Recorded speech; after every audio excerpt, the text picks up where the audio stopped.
បាទវិលមកជួបបងប្អូនទេបាទសូមបងប្អូនរីករាយស្ដាប់ជាមួយខ្ញុំគឺបទតផលអូនសម្រាប់អ្នកណាបាទបទនឹងខ្ញុំស្រឡាញ់កាយវិនុយទួយៗដែរបាទ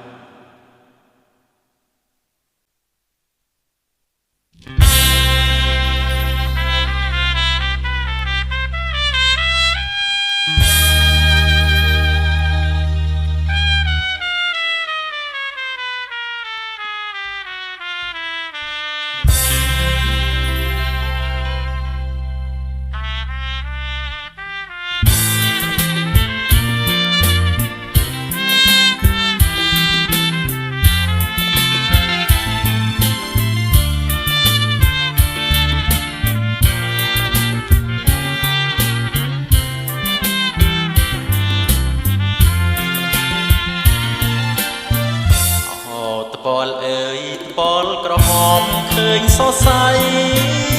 តពលមកខៃម្លែងទេបើញញឹម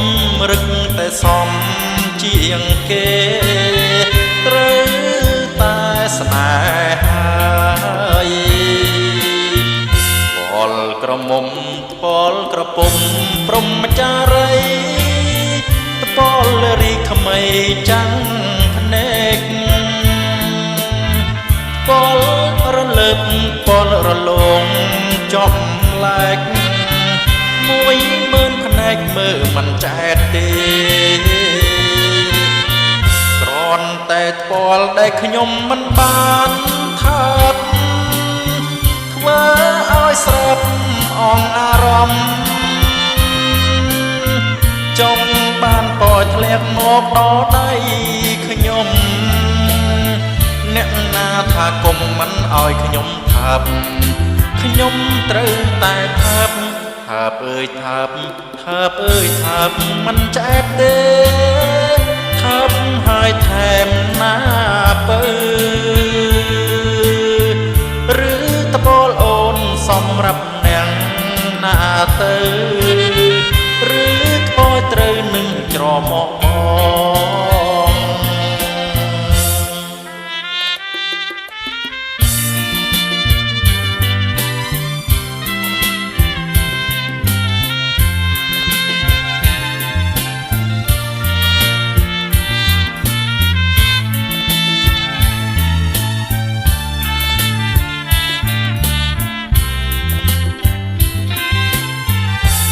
ថាបអើយថាបថាបអើយថាបមិនចែកទេ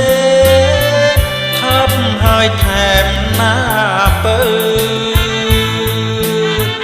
តើពលអូនសម្រាប់អ្នកណាទៅឬថ្មត្រូវនឹងច្រមុះឬថ្មត្រូវនឹងច្រមុះ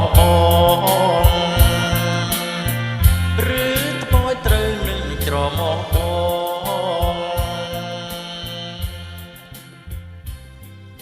បាទសូមអរគុណបាទ